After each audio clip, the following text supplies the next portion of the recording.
दोस्तों तारीख आज 30 अक्टूबर 2025 दिन गुरुवार हिंदी तिथि नवमी। आइए जानते हैं आज की देश और दुनिया की सिलेक्टेड काम की और महत्वपूर्ण 100 बड़ी खबरों को सिर्फ 20 मिनट में। पर अभी तक आपने इस वीडियो को लाइक नहीं किया तो लाइक कर दीजिए।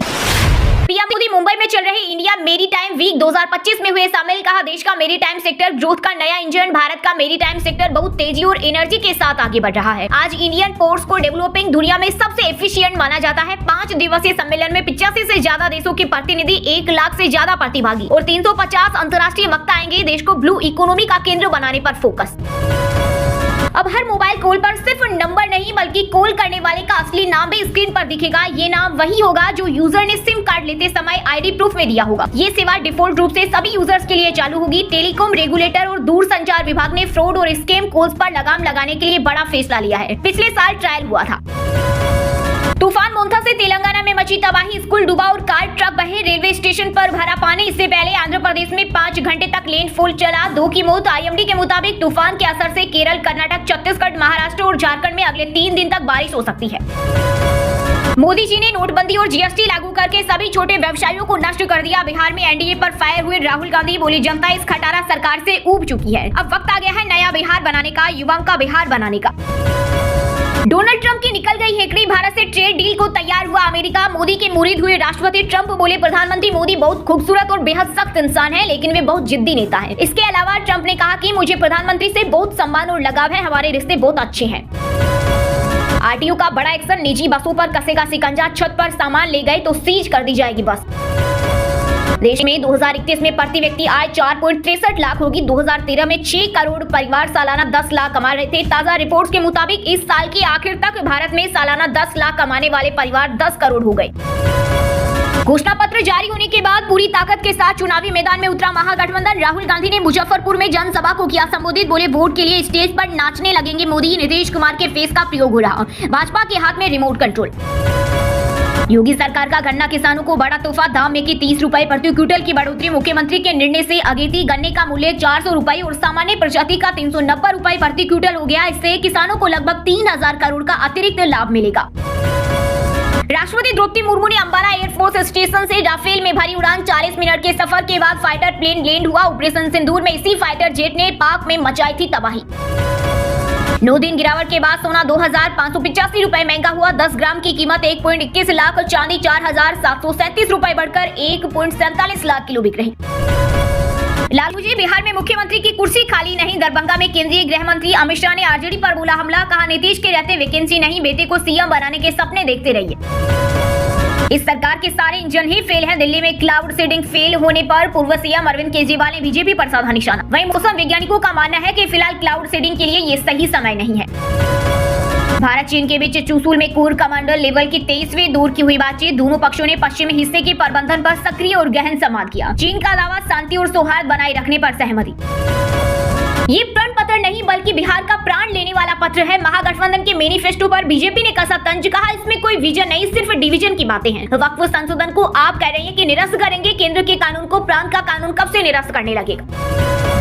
मोंथा तूफान के चलते रक्षा मंत्री राजनाथ सिंह का छपरा दौरा रद्द। दरभंगा में कहा संसद में बना कानून कोई नहीं हटा सकता। आरजेडी ने बिहार को दुनिया में बदनाम किया।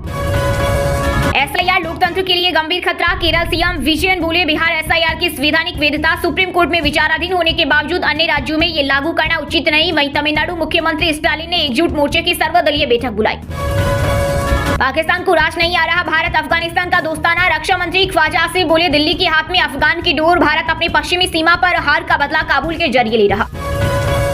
महाराष्ट्र में शिंदे के नाम पर अड़े, लेकिन सीएम फडणवीस को बनाया वीआईपी प्रमुख। मुकेश सैनी ने भाजपा पर साधा निशाना। कहा ये ऐसा ही करेंगे। वहीं कांग्रेस नेता अशोक गहलोत बोले बिहार का तेजस्वी प्रण मुख्यमंत्री के कमिटमेंट जैसा। शहाबुद्दीन के बेटे का जैसा नाम वैसा काम। सिवान में यूपी के सीएम योगी आदित्यनाथ ने बोला हमला। कहा आरजेडी वाले राम मंदिर का विरोध कर रहे हैं, ये औरंगजेब की मजार पर सजदा पढ़ेंगे। राष्ट्रपति के साथ देखिए ऑपरेशन सिंदूर की पायलट। पाकिस्तान ने स्क्वाड्रन लीडर स्वांगी को पकड़ने का दावा किया था। राफेल में उड़ान भरने गई थी द्रौपदी मुर्मू। एक बार फिर मुश्किल में सहारा इंडिया। ईपीएफओ ने थमाया कुर्की का नोटिस। कहा यदि 15 दिनों में राशि जमा नहीं की गई तो संपत्ति जब्ती और दंड की प्रक्रिया शुरू होगी। गहरे होंगे भारत जापान के संबंध। प्रधानमंत्री मोदी ने जापान की नई पीएम तकाइची से पहली बार बात की। ऑनलाइन शॉपिंग में नया खेल। आईफोन वालों के लिए सब महंगा। मोबाइल मॉडल के हिसाब से बदलते हैं दाम। फूड डिलीवरी हो या कार, बाइक राइड, सब में मिलेगा अंतर। सीमांचल को देखने का दम है तो आइए अररिया में प्रशांत किशोर का एआईएमआईएम नेता असदुद्दीन ओवैसी पर बोला हमला। कहा सीमांचल के असली मुद्दे रोजगार, शिक्षा और विकास है, न कि केवल वोट बैंक की राजनीति। दिल्ली में क्लाउड सीडिंग रोकी, 3 ट्रायल कामयाब नहीं रहे, एक की मौत, 64 लाख। आईआईटी कानपुर ने कहा नमी बेहद कम थी। एसआईआर से यूपी में नहीं बनेंगे बिहार जैसे हालत। मुख्य निर्वाचन अधिकारी नवदीप रिणवा बोले हमारे पास 1 साल का बफर टाइम, हर समस्या हल होगी। भ्रम फैलाना चाहता है विपक्ष। यूपी बीजेपी प्रदेश अध्यक्ष भूपेंद्र चौधरी ने एसआईआर को लेकर विरोधी दलों पर साधा निशाना। बोले ये लोग नकारात्मक एजेंडा चलाकर देश में भ्रम की स्थिति पैदा करना चाहते हैं, लोकतंत्र को कमजोर करना चाहते हैं। महाराष्ट्र के नागपुर में किसानों ने किया प्रदर्शन, ट्रेनें रोकने की दी धमकी, कर्ज माफ करने की मांग। एक दिन पहले 7 घंटे तक नागपुर हैदराबाद हाईवे जाम किया था।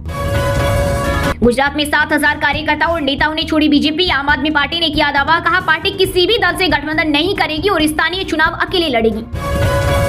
पीएम मोदी से सत्य शाह को पद्मश्री देने की appeal. Federation of western India cine employees ने दिवंगत एक्टर को मरणोपरांत सम्मान देने के लिए लिखा पत्र। कहा उन्होंने 4 दशक तक लोगों को हंसाया।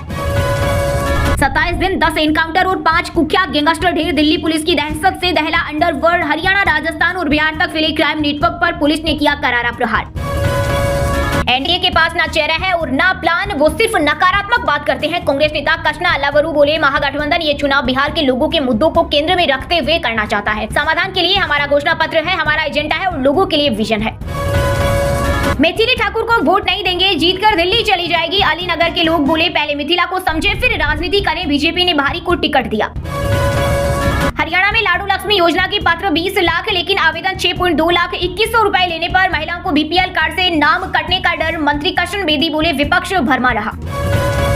पटना में आरजेडी और जेडीयू के पोस्टरों से छिड़ी सियासी जंग। सुशासन की बात करने वाली जदयू अब नीतीश कुमार को जनसेवक के रूप में पेश कर रही है। वहीं आरजेडी ने तेजस्वी को बिहार का जननायक बताया।